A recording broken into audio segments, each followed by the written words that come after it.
श्री गणेशाय नमः। श्री सरस्वती माते नमः। श्रीमद्भागवत महापुराण की जय। जय जय श्री राधे श्याम। श्रीमद्भागवत महापुराण द्वितीय खंड द्वादश स्कंद द्वितीय अध्याय कलयुग के धर्म।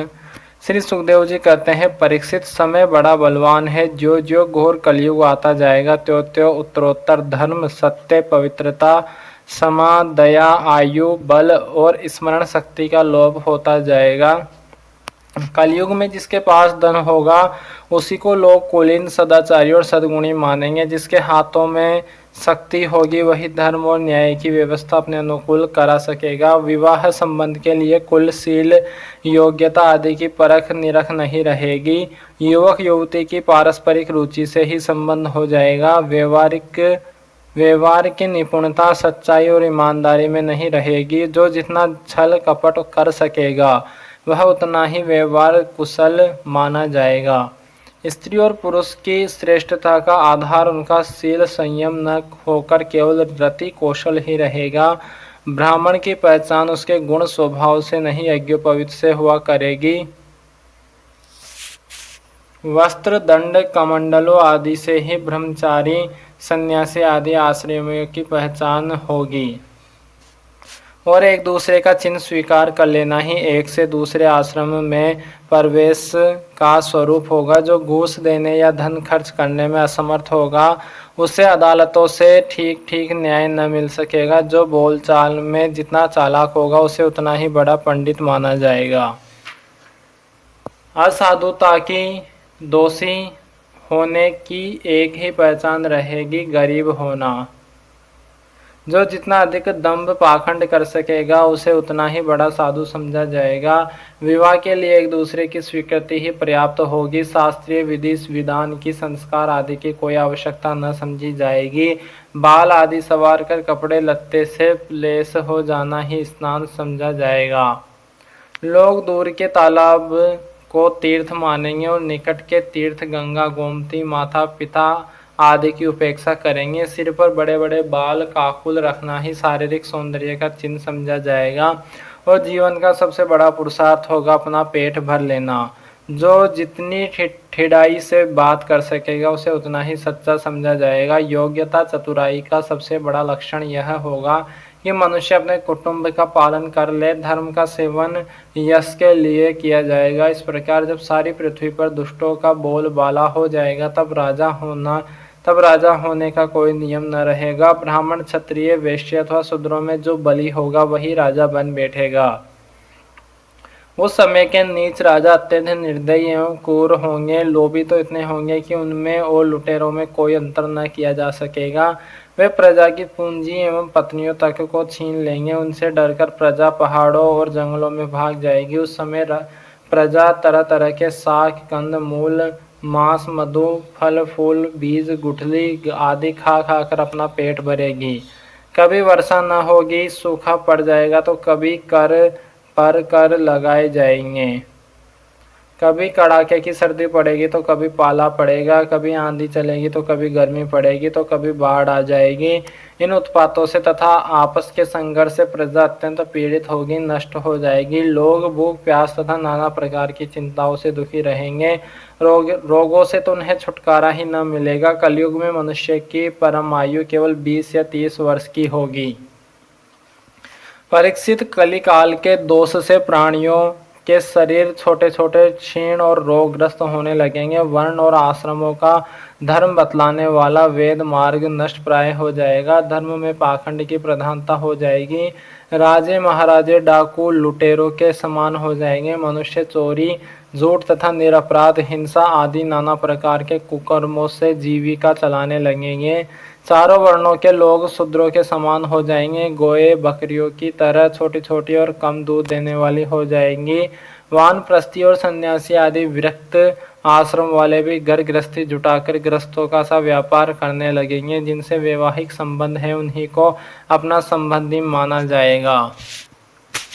धान, जौ, गेहूं आदि धान्यों के पौधे छोटे छोटे होने लगेंगे। वृक्षों में अधिकांश समी के समान छोटे और कटीले वृक्ष ही रह जाएंगे। बादलों में बिजली तो बहुत चमकेगी परंतु वर्षा कम होगी। ग्रस्तों के घर अतिथि सत्कार या वेद ध्वनि से रहित होने के कारण अथवा जनसंख्या घट जाने के कारण सूने सूने हो जाएंगे। परीक्षित अधिक क्या कहे, कलयुग का अंत होते होते मनुष्य का स्वभाव गधों जैसा दुस्सह बन जाएगा। लोग प्रायः गृहस्थी का भार ढोने वाले और विषयी हो जाएंगे। इस स्थिति में धर्म की रक्षा करने के लिए सत्व गुण स्वीकार करके स्वयं भगवान अवतार ग्रहण करेंगे।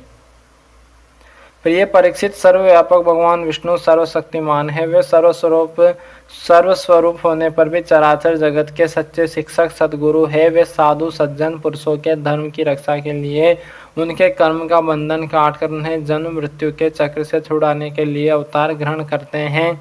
उन दिनों संबल ग्राम में विष्णु यश नाम के एक श्रेष्ठ ब्राह्मण होंगे।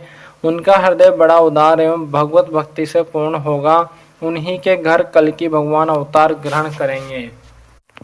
श्री भगवान ही अष्ट सिद्धियों के और समस्त सद्गुणों के एकमात्र आश्रय हैं। समस्त चराचर जगत के वे ही रक्षक और स्वामी हैं। वे देवदत्त नामक शीघ्रगामी घोड़े पर सवार होकर दुष्टों को तलवार के घाट उतार कर ठीक करेंगे। उनके रोम रोम से अतुलनीय तेज की किरणें छिटकती होगी। वे अपने शीघ्रगामी घोड़े से पृथ्वी पर सर्वत्र विचरण करेंगे और राजा के वेश में छिपकर रहने वाले कोटि कोटि डाकुओं का संहार करेंगे। प्रिय परीक्षित, जब सब डाकुओं का संहार हो चुकेगा तब नगर की और देश की सारी प्रजा का हृदय पवित्रता से भर जाएगा, क्योंकि भगवान कल्कि के शरीर में लगे हुए अंगराग का स्पर्श पाकर अत्यंत पवित्र हुई वायु उनका स्पर्श करेगी और इस प्रकार वे भगवान के श्री विग्रह की दिव्य गंध प्राप्त कर सकेंगे। उनके पवित्र हृदयों में सत्व मूर्ति भगवान वासुदेव विराजमान होंगे और फिर उनकी संतान पहले की भांति हष्ट पुष्ट और बलवान होने लगेगी। प्रजा के नयन मनोहारी हरि ही धर्म के रक्षक और स्वामी हैं। वे ही भगवान जब कल्कि के रूप में अवतार ग्रहण करेंगे उसी समय सतयुग का प्रारंभ हो जाएगा और प्रजा की संतान परंपरा स्वयं ही सत्व गुण से युक्त हो जाएगी। जिस समय चंद्रमा, सूर्य और बृहस्पति एक ही साथ पुष्य नक्षत्र के प्रथम पल में प्रवेश करके एक राशि पर आते हैं, उस समय सतयुग प्रारंभ होता है। परीक्षित, चंद्रवंश और सूर्यवंश जितने राजा हो गए हैं या होंगे उन सब का मैंने संक्षेप से वर्णन कर दिया। तुम्हारे जन्म से लेकर राजा नंद के अभिषेक तक 1115 वर्ष तक समय लगेगा।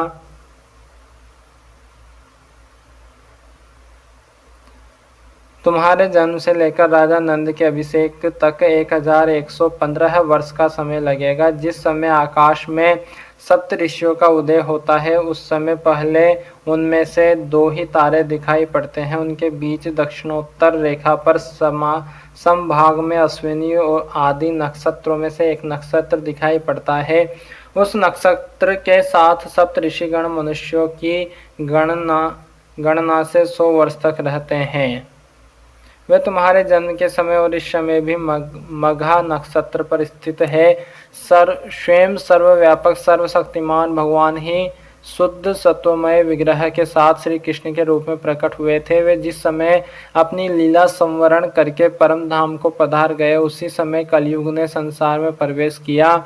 उसी के कारण मनुष्य की मति गति पाप की ओर ढुलक गई। जब तक लक्ष्मीपति भगवान श्री कृष्ण अपने चरण कमलों से पृथ्वी का स्पर्श करते रहे तब तक कलयुग पृथ्वी पर अपना पैर न जमा सका। परीक्षित, जिस समय सप्त ऋषि मघा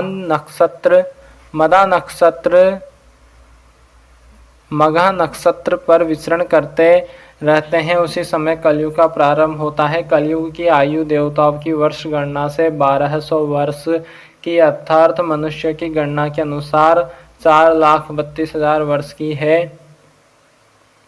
जिस समय सप्त ऋषि मघा से चलकर पूर्व आषाढ़ नक्षत्र में जा चुके होंगे उस समय राजा नंद का राज्य होगा। तभी से कलयुग की वृद्धि शुरू होगी।